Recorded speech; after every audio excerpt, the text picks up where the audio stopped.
يا اخوان مساكم الله بالخير، شلونكم؟ عساكم طيبين.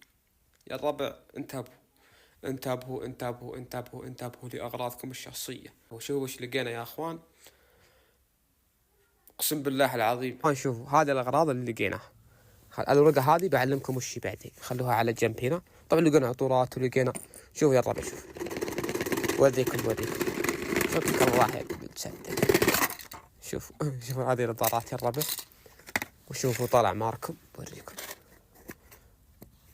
هذا ما ادري شنو، هذا طالع عمرك كريم صح؟ هذا كريم شاكل شيء ما ادري وش. شوف في الشعر مربوط يا اخوان هنا، الله يكفي. طبعا هذا صابون، شوف انت صابون ما في اي حاجه، لكن شفت يا حبيبي الكريم هذا طلع جديد. هذه طلع ماركم خيط وبرداء فيها شعر، والله لقيت في المخبأ. شوف سلام عليك.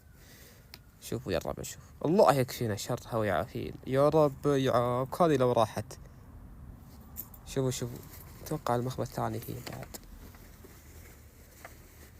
كلها في مناديل يا الربع، والله في مناديل اقسم بالله، والله انا هذه محلاتها علي الحرام. شفتوا وش غير هذا؟ والله ما ادري شنو غير في شيء.